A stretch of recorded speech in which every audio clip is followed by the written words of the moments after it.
Hare Hare, Hare Ram, Hare Ram, Ram Ram.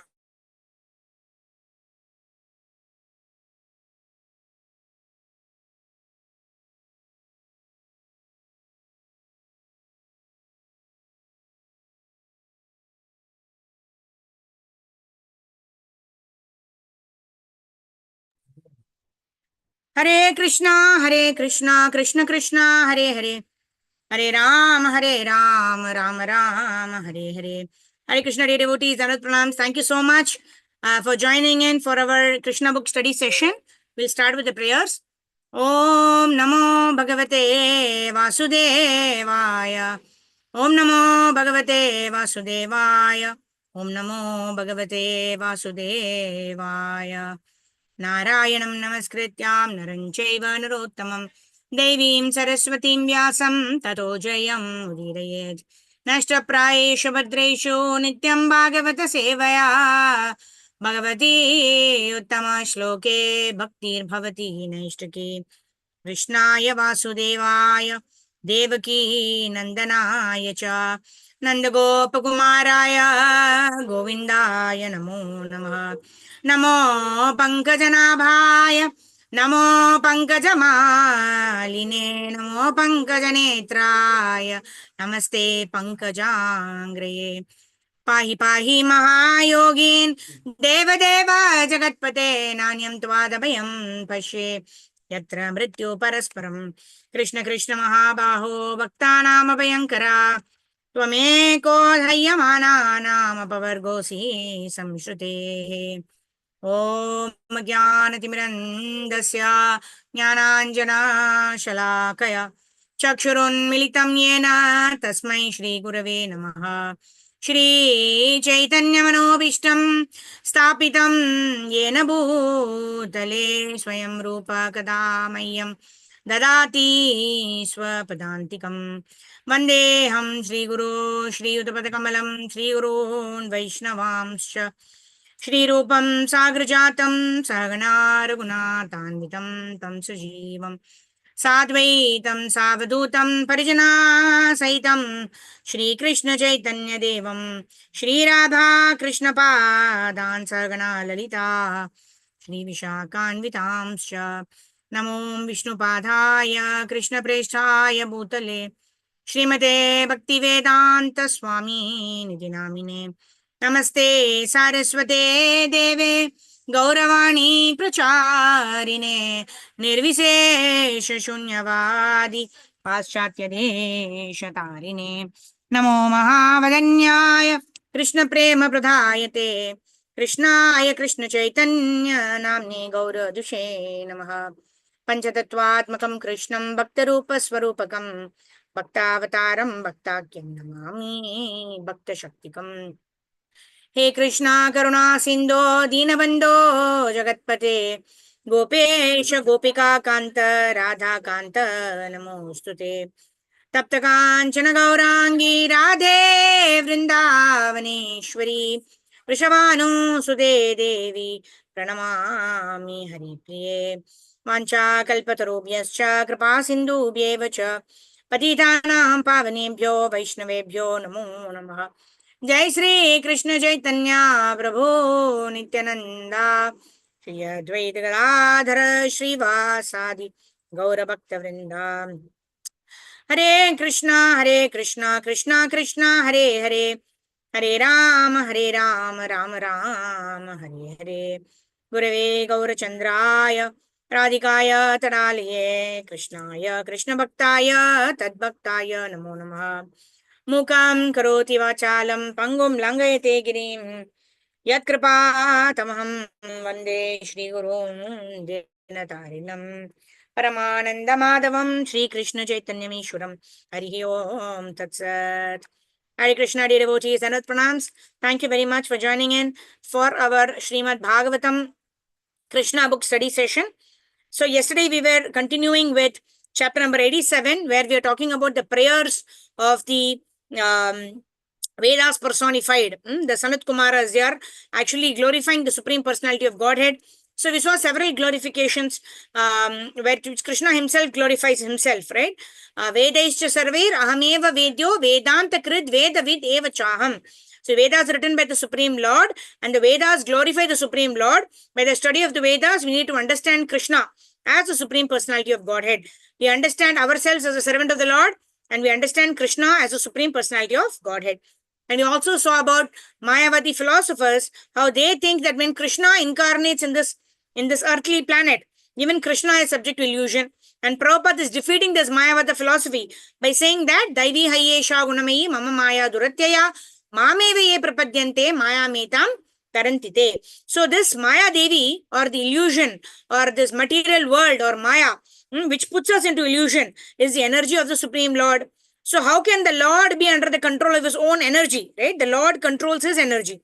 We were just having some examples of how each one of us have some energy in us, and we do what we want with that energy.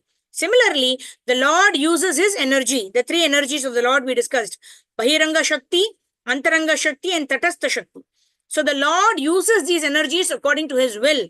So the Lord is not under the control of Maya.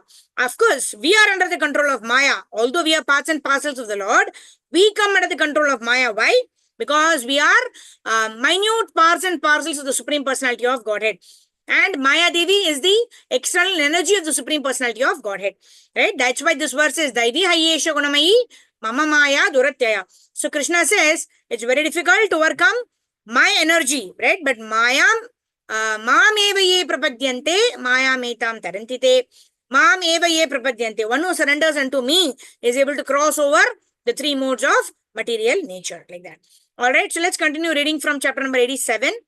I request devotees to raise your hands. If any of you would like to read, you can raise your hands, and then we can go ahead and continue with chapter number 87. The Mayavadi philosophers sometimes put forward the arguments.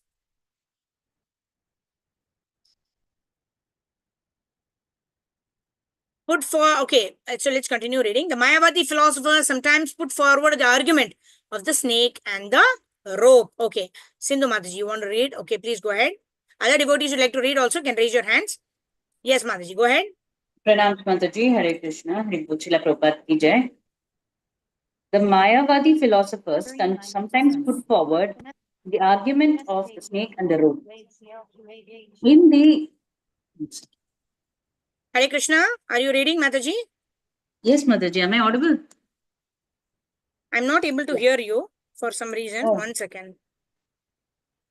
Hare Krishna, Krishna Krishna, Hare Hare. Hare Ram, Ram Ram, Hare Hare. Yes, Sindhu Mataji, can you read something now? Yeah, the Mayavadi philosophers sometimes put forward the argument of the snake and the rope. In the dark of evening, a curled up rope is sometimes due to ignorance taken for a snake, but mistaking the rope for a snake does not mean that the rope or the snake is false. Therefore, this example used by the Mayavadis to illustrate the falsity of the material world is not valid. When a thing is taken as a fact but actually has no existence at all, it is called false. But if something is mistaken for something else that exists, that does not mean it is false. The Vaishnava philosophers use a very appropriate example comparing this material world to an earthen pot. When we see an earthen pot, it does not at once disappear and turn into something else. It may be temporary, but the earthen pot is taken into use for bringing water, and we continue to see. Is the screen sharing not clear, Mataji? Yeah, Mataji, too many buttons are popping up now, so I'm just closing them in. Okay. But the earthen pot is taken into use for bringing water, and we continue to see it as an earthen pot. Therefore, although the earthen pot is temporary and different from the original earth, we cannot say that it is false. We should therefore conclude that the earthen pot and the entire earth are both truths because one is the product of the other.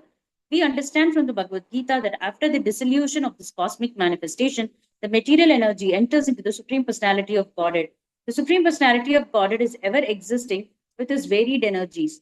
Because the material creation is an emanation from him, we cannot say that this cosmic manifestation is a product of something void. Krishna is not void. Whenever we speak of Krishna, he is present with his form, qualities, name, entourage, and paraphernalia. Therefore, Krishna is not impersonal. The original cause of everything is neither void nor impersonal, but is the supreme person. Demons may say that this material creation is an Ishvara, without a controller or God, but such arguments ultimately cannot stand. The example given by the Mayavadi philosophers that inanimate matter like nails and hair comes from the living body is not a very sound argument. Nails and hair are undoubtedly inanimate, but they come not from the animate living being, but from the inanimate material body. Similarly, the argument that the scorpion comes from cow dung, meaning that a living entity comes from matter, is also unsound. The scorpion which comes out of the cow dung is certainly a living entity, but the living entity does not come out of the cow dung. Only the living entity's material body, or the body of the scorpion, comes out of the cow dung. The sparks of the living entities, as we understand from the Bhagavad Gita, are injected into material nature and then they come out. The body of the living entity in different forms is supplied by material nature, but the living entity himself is supplied by the Supreme Lord. The father and the mother give the body necessary for the living entity under certain conditions. The living entity transmigrates from one body to another according to his different desires, which in the subtle form of intelligence, mind, and false ego accompany him from body to body. By superior arrangement, a living entity is put into the womb of a certain type of material body, and then he develops a similar body. Therefore, the spirit soul is not produced from matter. It takes on a particular type of body under superior arrangement. According to our present experience, this material world is a combination of matter and spirit. The spirit is moving the matter. The spirit soul, the living entity, and matter are different energies of the Supreme Lord. And since both the energies are products of the Supreme Eternal or the Supreme Truth, they are factual, not false. Because the living entity is part and parcel of the Supreme, he exists eternally. Therefore, for him, there cannot be any question of birth or death. So-called birth and death occur because of the material body. The Vedic version Sarvam Kalau Idam Brahma means that since both the energies have emanated from the Supreme Brahman, everything we experience is non-different from Brahman. There are many arguments about the existence of this material world, but the Vaishnava philosophical conclusion is the best. The example of the earthen pot is very suitable. The form of the earthen pot may be temporary, but it has a specific purpose. The purpose of the earthen pot is to carry water from one place to another. Similarly, this material body, although temporary, has a special use. The living entity is given a chance from the beginning of the creation to evolve different kinds of material bodies according to the reserve desires he has accumulated from time immemorial. The human form of body is the special chance in which the developed form of consciousness can be utilized. Hare Krishna. Thank you, Mataji. Thank Then you, Pranam. So, Karanam Gunasangasya Sad Asad Yoni Janmashu. Right? Apareyam Mitastvanyam Prakriti Vidime Param Karanam Gunasangasya Sad Asad Yoni Janmashu. Right? Krishna tells in Bhagavad Gita, Bhumi Rapo Nalo Vayu Kam Mano Buddhi Revacha. Right? The jada or the material matter is made up of 5 gross elements, which is made up of earth, water, fire, air, ether. And then the subtle body is made up of mind, intelligence, and false ego. Whereas, apreyast idam tvanyam, right? That means better than this or higher than this matter. And even the subtle body is the soul, right? Prakritim vidhi me param, which is trying to control the material nature. Karanam guna sangasya. Why? We all try to exploit the material nature according to our desires and according to our activities, right? Karanam guna sangasya. According to the mode that we are associated with, which is based on our past desires, which is based on our past activities. Karanam Guna Sangasya Sad Asad Yoni Janmashu. You're all acquiring different bodies out of the 8.4 million species according to the desires and the karmas that we've accumulated over the several lifetimes in the past, right? And Prabhupada gives a very beautiful example here of an earthen pot. This is also described in Chaitanya Charitamrita, right? This earthen pot, it's got a particular form because it is serving a particular purpose. The earthen pot is helpful to carry water one place to another. So can we say the earthen pot is the same as the earth?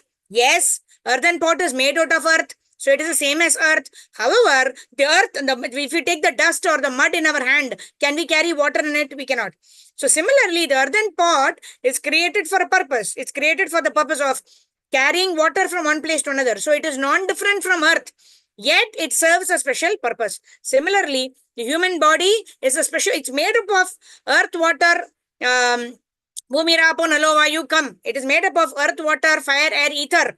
Yet the human body offers us an opportunity to transcend the three modes of material nature and develop the consciousness when at which we can go back home, back to Godhead. Right? Yam yam vapi smaran bhavam त्यजति अंतकलेवरं तं तं एवेति कौन्तेय सदा तद bhava bhavitaha. Right? So we can prepare our consciousness. If we don't have this material body, how can we engage in devotional service? So this material body is an instrument for us to attain our destination of Krishna Prema. So we cannot disregard the body. At the same time, you to utilize the body in the service of the Lord in order to attain our desired success, Krishna Prema. Just like an earthen pot is being used to carry water. This material body is carrying the desires of our past lives, right? The impressions of our past lives, guna karma. And that is enabling us to make future decisions. But in the association of devotees, if we bring up our consciousness to the level where we're doing everything for the pleasure of the Lord, then we can attain Krishna Prema in this lifetime. So the human form of life is such a wonderful tool. When utilized properly, will enable us to go back home, back to Godhead like that. Okay, Rajneesh Prabhu, please go ahead. Sometimes the Mayavadi philosophers.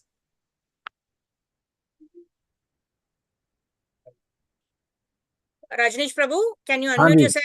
Yes. हो गए हरे कृष्ण पढ़िए माता जी सुनाई दे रहा है धन्यवाद. धन्यवाद. Sometimes the Mayavati philosophers push forward the argument that if this material world is truth, then why are householders advised to give up their connection with this material world and take sannyas?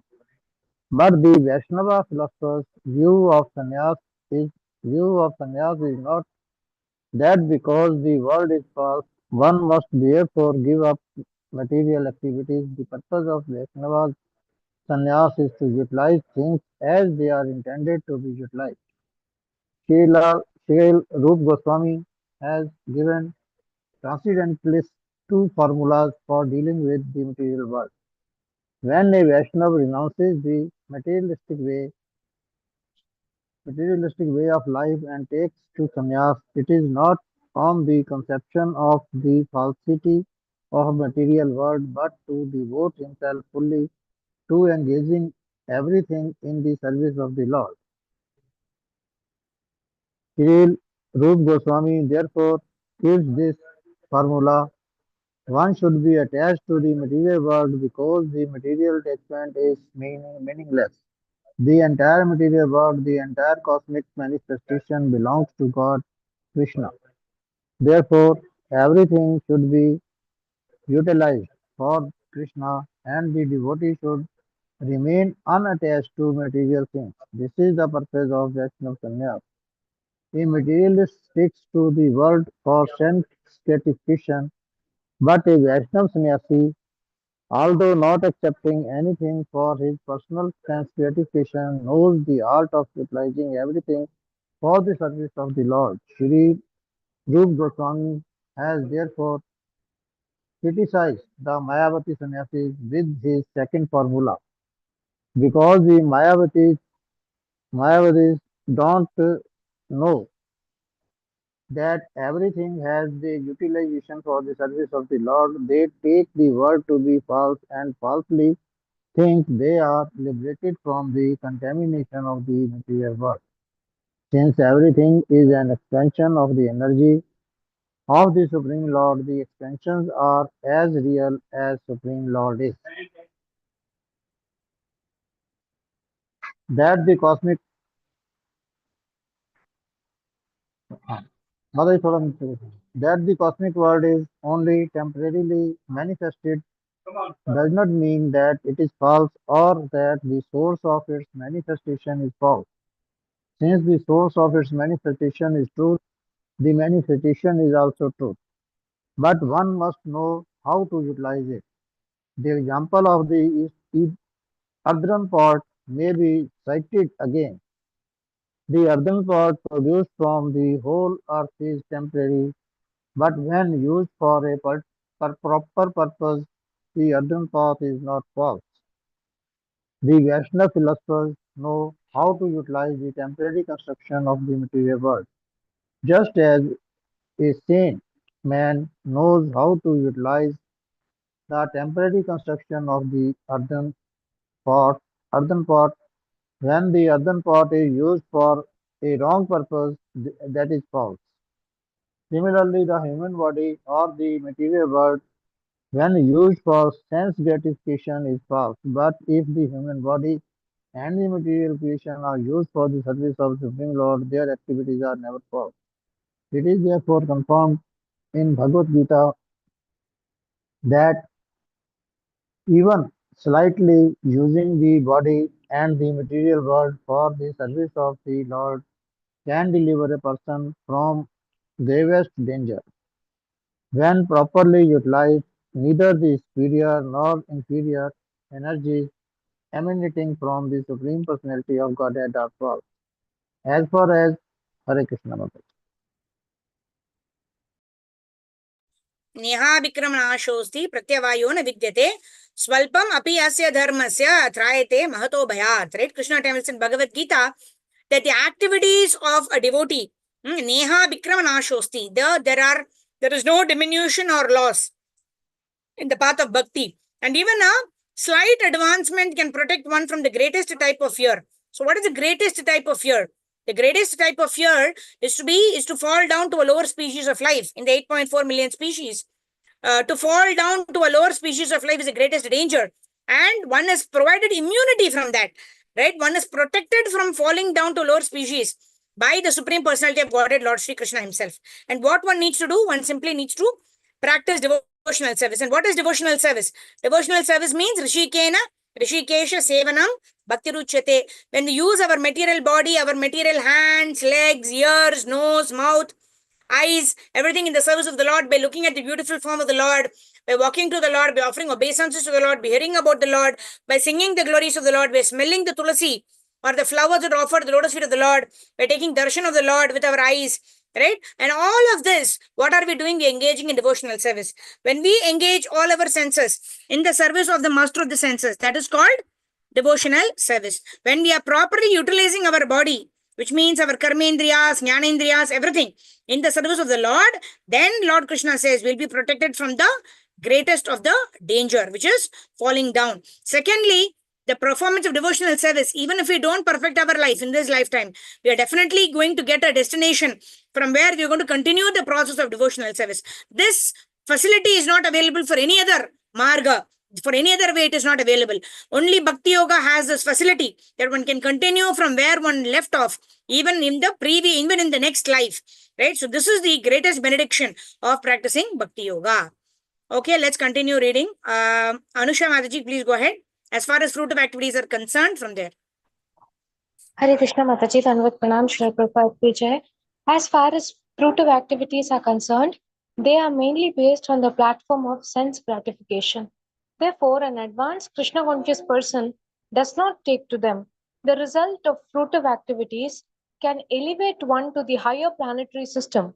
But as it is said in the Bhagavad Gita, foolish persons, after exhausting the results of their pious activities in the heavenly kingdom, come back again to this lower planetary system, and then again try to go to the higher planetary system. Their only profit is to take the trouble of going and coming back. Just as at present, many material scientists are spoiling their time by trying to go to the moon planet and again coming back. Those who are engaged in fruitive activities are described by the Vedas personified as Anta Parampara, or blind followers of the Vedic ritualistic ceremonies. Although such ceremonies are certainly mentioned in the Vedas, they are not meant for the intelligent class of men. Men who are too much attached to the material enjoyment are captivated by the prospect of being elevated to the higher planetary system, and so they take to such ritualistic activities. But persons who are intelligent, who have taken shelter of a bona fide spiritual master to see things as they are, do not take to fruitive activities, but engage themselves in the transcendental loving service of the Lord. Persons who are not devotees take to the Vedic ritualistic ceremonies for materialistic reasons, and then they are bewildered. A vivid example may be given. An intelligent person possessing $1 million in currency notes does not hold the money without using it, even though he knows perfectly well that the currency notes in themselves are nothing but paper. When one has $1 million in currency notes, he is actually holding only a huge bunch of papers. But if he utilizes it for a purpose, then he benefits. Similarly, although this material world may be false, just like the paper, it has its proper beneficial utilization. Because the currency notes, although paper, are issued by the government, they have full value. Similarly, this material world may be false or temporary, but because it is an emanation from the Supreme Lord, it has its full value. The Vaishnava philosophers acknowledge the full value of this material world and know how to utilize it properly, whereas the Mayavadi philosophers fail to do so, just as those who make a mistake, who mistake a currency note for ordinary paper, discard it and cannot utilize the money. Srila Rupa Goswami therefore declares that if one rejects this material world as false, not considering the importance of this material world as a means to serve the Supreme Personality of Godhead, such renunciation has very little value. A person who knows the intrinsic value of this material world for the service of the Lord, who is not attached to this material world, and who renounces the material world by not accepting it for sense gratification, is situated in real renunciation. This material world is an expansion of the material energy of the Lord. Therefore, it is real. It is not false, as sometimes concluded from the example of the snake and the rope. The personified Vedas continued, the cosmic manifestation, because of the flickering nature of its impermanent existence, appears to less intelligent men to be false. The Mayavadi philosophers take advantage of the flickering nature of this cosmic manifestation to try to prove their thesis that this world is false. According to the Vedic version, before the creation, this world had no existence, and after dissolution, this world will no longer be manifested. Voidists also take advantage of this Vedic version and conclude that the cause of this dissolution, material world sorry Mataji, cause of this material world is void, but the Vedic injunctions do not say that it is void. The Vedic injunctions define the source of creation and dissolution as yatova imani bhutani jayante, he from whom this cosmic manifestation has emanated and in whom after annihilation everything will merge. The same is explained in the Vedanta Sutra and in the first verse of the first chapter of Srimad Bhagavatam by the words Janmadhyasya Yata, he from whom all things emanate. All these Vedic injunctions indicate that the cosmic manifestation is due to the Supreme Absolute Personality of Godhead and that when it is dissolved, it merges into Him. The same principle is confirmed in the Bhagavad Gita. The cosmic manifestation comes into existence and again dissolves, and after dissolution, it merges into the existence of the Supreme Lord. This statement definitely confirms that the particular energy known as Bahiranga Maya or the external energy, although of flickering nature, is the energy of the Supreme Lord, and as such, it cannot be false. It simply appears false. The Mayavadi philosophers conclude that because the material nature has no existence in the beginning and is non existent after dissolution, it is false. But by the example of the earthen pots and dishes, the Vedic version is presented. Although the existence of the particular byproducts of the absolute truth is temporary, the energy of the Supreme Lord is permanent. The earthen pot or water jug may be broken or transformed into another shape, such as that of a dish or bowl, but the ingredient or the material basis, namely the earth, continues to be the same. The basic principle of the cosmic manifestation is always the same.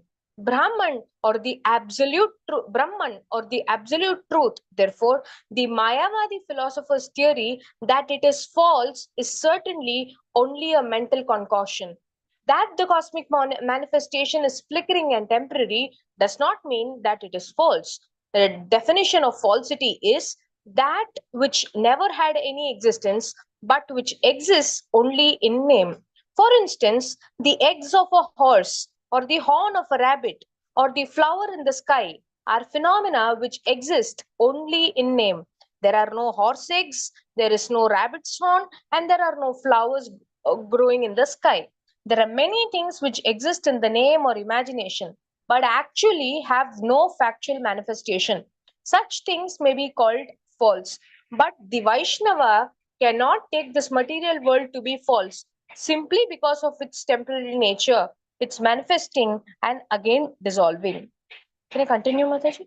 Hare Krishna. Hare Krishna, Dhanat Pranam. Thank you, Mataji. This is very wonderful, isn't it? So Prabhupada is clearly giving examples how we understand that this material world is not false just because it is temporary. Right? Prabhupada is giving the examples of a rabbit's horns. It's very, very clear, isn't it? The rabbits don't have horns. So it is falsity. It is not happening. But we know that there is material world. We're able to see flowers. We're able to see an earthen pot and earth. Right? Prabhupada gives example how earth is real because we can see we are walking on the earth. Right? How can we say that that's something on which we walk on?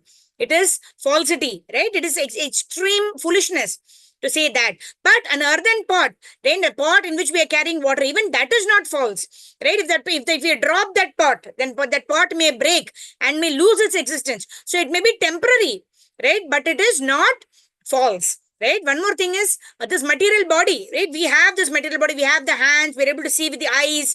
We are able to smell with the nose. We're able to eat with our tongue, everything, isn't it? So this is not false because we are experiencing, we are using all of these things. But this body is subject to death.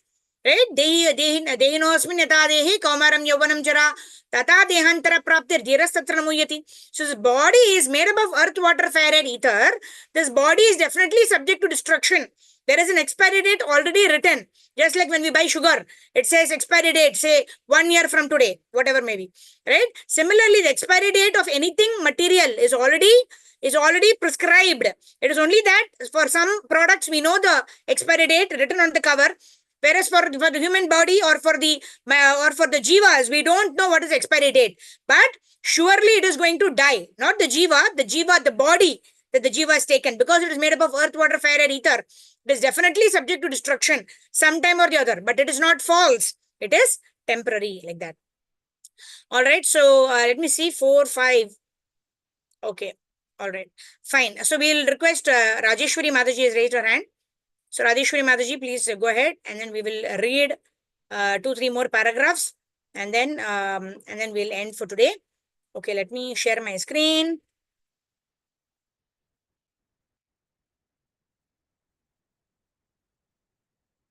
Yes, Rajeshwari Mataji, you want to read? Hare Krishna. Okay, let me start reading.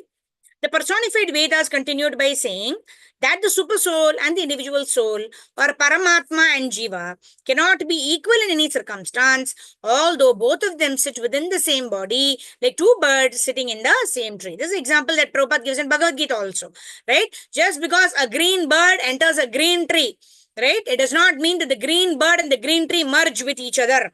Right? Both the green bird as well as the green tree, from outside it may look that the green bird has merged with the green tree, but both of them maintain their respective identities, right? That's what we're reading here. As declared in the Vedas, these two birds, although sitting as friends, are not equal. One is simply a witness. This bird is the Paramatma or the super soul, and the other bird is eating the fruit of the tree. That is the Jivatma. When there is cosmic manifestation, the Jivatma or the individual soul appears in the creation in different forms according to his previous fruitive activities and due to his long forgetfulness of real existence. He identifies himself with a particular form awarded to him by the laws of material nature. After assuming a material form, he is subjected to the 3 modes of nature and acts accordingly to continue his existence in the material world.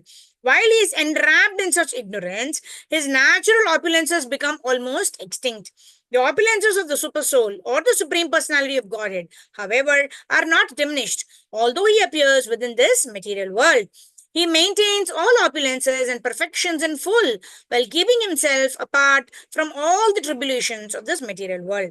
The conditioned soul becomes enwrapped in the material world, whereas the super soul or the supreme personality of Godhead leaves it without being affected, just as a snake sheds his skin. Beautiful examples by Prabhupada. Very easily we're able to understand these concepts because of Prabhupada's very wonderful examples and illustrations. The distinction between the super soul and the conditioned individual soul is that the super soul or the Supreme Personality of Godhead maintains his natural opulences known as Shad Aishwarya, Ashta Siddhi, and Ashta Guna, like that. Yeah. All right, let's continue. Okay, Rajeshwari Rajiv Mataji, are you going to read?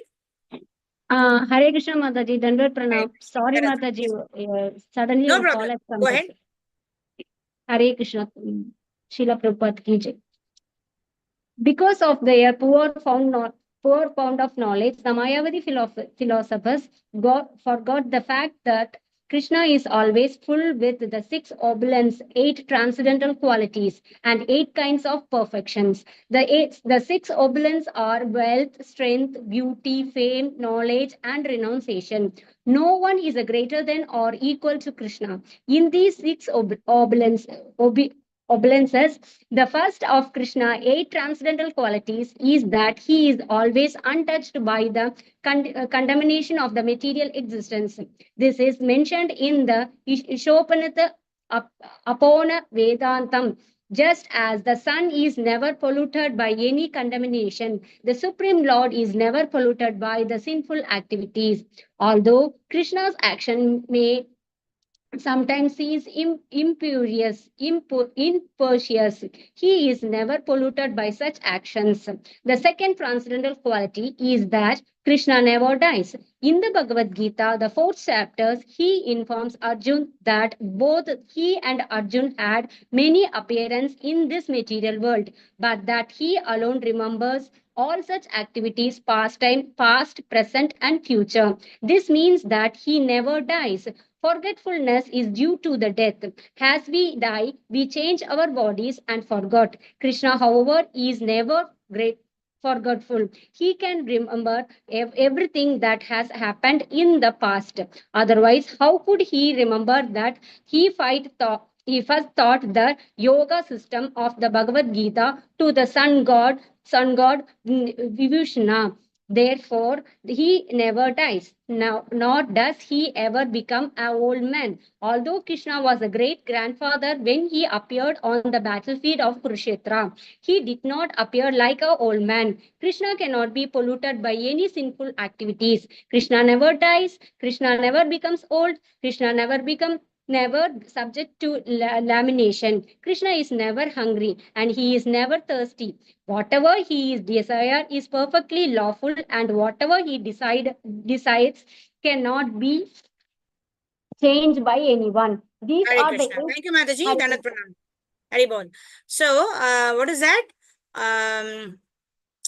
Asamurdhva means Krishna does not have anybody equal to him, and Krishna does not have anybody superior to him. And also, very beautiful verse, right? Krishna tells Arjuna, both of us appear in this world together all the time. I'm able to remember it, you're not able to remember it, right? And he also says, then when Arjuna is asking Krishna, how is it that I understand that you and I are of the same age, but you remember everything, but you're saying I don't remember anything? And then what does Krishna say? Krishna says that imam vivasvate yogam proktavan aham avyayam vivaswan manave praha manurikshva kave bravit evam parampara praptam imam rajarsho viduhu sakalane hamhata yogo nashtaha parantapa. So Krishna says, I only gave this knowledge to the sun god Vivaswan at the first beginning. Right, but later on, what happened? This knowledge of the transcendental knowledge was received in a disciplic succession. Vivaswan manave praha manu ikshvakave bravid. So Vivaswan gave to Manu gave it to Ikshvaku, and in this way the transcendental knowledge is coming down the Guru Sishya Parampara. But evam para praptam imam rajarsho viduhu. The Raja Rishis, they all received it in this way. But sakala neham, but due to the influence of time, yogo nashtaha parantapa, this continuous chain of knowledge got broken. And because of that, I am giving this knowledge again to you, Arjuna. So that is in this way, Krishna has explained to Arjuna that you and I are living entities, right? I also have a body. I am also Sachit Ananda, you're also Sachit Ananda, but I remember everything because I don't change my body. There is no difference between Krishna's body and Krishna's soul. Whereas Arjuna, Medhavani Sakhi Devi Dasi, and all of these devotees who joined for the session today, and all the living entities of this world, our body and soul are not the same, because our body is definitely subject to destruction, because it is made up of earth, water, fire, ether. Whereas the soul that I am is never subject to destruction, right? Najayate mrete va kadachin nayam bhutva bhavita vana boyah ajo nitya shashvato yam purano na hanyate hanyamane sharire. Right? When the body dies, the soul does not die. That means there is a difference between me, which is the soul, and my body. Right? Whereas for the Lord, there is no such distinction. This is the first basic truth that is taught in the second chapter of the Bhagavad Gita, which Prabhupada is illustrating with nice, beautiful examples. So we always understand that I don't compare myself to the Lord. The Lord is eternal. The Lord is Sachidananda Vigraha in unlimited form. I am also eternal. I am also Sachidananda, but in an infinitesimal form. So I should understand my position as a servant of the Lord. I can be influenced by Maya. That is why I need to be scared of Maya. I need to ensure that I always surrender unto the Lord, who cannot be subject to Maya. Whereas I can be easily subjected to Maya. So I need to be very careful. I need to always be in the association of devotees. I need to take the instructions of my spiritual master. In this way, I need to wear this kavacha so that I always protect myself against Maya. And I always work under the Chatra Chaya, under the protection of all of my gurus. And that is the perfection of life. That will enable us to always remember Krishna, never forget Krishna. So today is Gudi Padwa. It is Maharashtra New Year. So on this New Year day, we can take the resolution of always remembering Krishna, never forgetting Krishna. And how can we do that? In this age of Kali, always remembering Krishna, never forgetting Krishna can be very nicely done simply when one chant Hare Krishna Mahamantra, Hare Krishna, Krishna Krishna, Hare Hare, Hare Ram, Rama Rama, Hare Hare. Shri Harinam Prabhu ki jai. Kaliyuga Patita Pavan Hare Krishna Mahamantra ki jai. So with this, we'll end our session today. Tomorrow is Monday, but we will continue with our Krishna book study. 6th of April is Rama Navami. So we want to start Ramayana. So we will continue with our Krishna book study from next week onwards. 6th of April is Sunday. Sunday, we will have a special session wherein we will start with the study of His Grace Krishna Dharmadas Prabhu's Ramayana book from the Veda base. He is a disciple of His Divine Grace Abhay Charanaravindra Bhakti Vedanta Swami Srila Prabhupada. And then from next Monday onwards, we'll continue Srimad Bhagavatam. So we'll meet tomorrow. I will let you all know the time. Of course, we meet at 5 o'clock for Brahma Muhurta chanting, but later on the study session, I will let you all know the time. So please stay tuned to the Medhavini group. So quickly, we'll do Harinam Sankirtan for a couple of minutes. I request devotees switch on your cameras, and then we will do Nama Sankirtanam for some time, and then we'll end. Nama Om Vishnu Padhaya Krishna Prishthaya Bhutale Srimate Bhakti Vedanta Swami Iti Namine Namaste Saraswate Deve Gauravani Pracharine Nirvisesha Shunyavadi Paschatyadeshatarine Jaya Shri Krishna Chaitanya Prabhu Nityananda Shri Advaita Gadadhara Shri Vasadi Gaura Bhakta Vrinda Hare Krishna Krishna Krishna Hare Hare Hare Rama Rama Rama Hare Hare Hare Krishna Krishna Krishna Hare Hare Hare Rama Rama Rama Hare Hare Jaya Gauranitai Jaya Jai Jagannath Jai Baladev Jai Jai Subhadra Jaya Jai Sudarshan Jaya Bala Gopal Jaya Rukmini Vithal Jaya Prahlad Narsingha Jai Radha Giridhari Jai Radha Madhav Jaya Radha Sham Sundar Shri Radhe Jaya Radha Vinod Jai Gauranitai Jai Jai Jagannath Jaya Jai Baladev Jai Jai Subhadra Jaya Jai Sudarshan Jaya Bala Gopal Jaya Rukmini Vithal Jai Shad Goswamis Jaya Guru Parampara Jai Prabhupada Jaya Guru Devanitai Gaura Hari Bol Hari Bol Hari Bol Hari Bol Shri Harinam Sankirtan ki jai, Jagat Guru Srila Prabhupada, Srila Gurudev ki jai, Grantaraj Srimad Bhagavatam ki jai. Anantakoti Vaishnava Vrinda ki jai. Vancha kalpatarubhyascha कृपा सिंधु व्येव च पतितानां पावनेभ्यो वैष्णवेभ्यो नमो नमः. अनंत कोटि वैष्णव वृंद की जय. निताय गौर प्रेमानंदे. हरि हरि बोल. So wishing you all a very very happy Krishna conscious Gudi Padwa, so whoever is celebrating, and very happy preparing our consciousness for the most auspicious Rama Navami that's coming up, right? April 6th, very just a week away. We are having the most auspicious Ram Navami coming up. Let's prepare our consciousness by studying the Krishna book and then studying Ramayana by His Grace Krishna Dharmadas Prabhu. Thank you very much. Rajeshwari, Rajiv Mataji, Rajneesh Prabhu, Sindhu Mataji, Anusha Mataji, and our dear Pranav Prabhu. Thank you very much for joining in. Devotees who are not able to switch on the cameras, I understand. Thank you very much for joining in. And we'll meet tomorrow morning, 5 o'clock for the Brahma Muhurta chanting session. And then we'll again meet for the Krishna book study session tomorrow. Thank you very much. Hare Krishna. Dandavat Pranam. Srila Prabhupada ki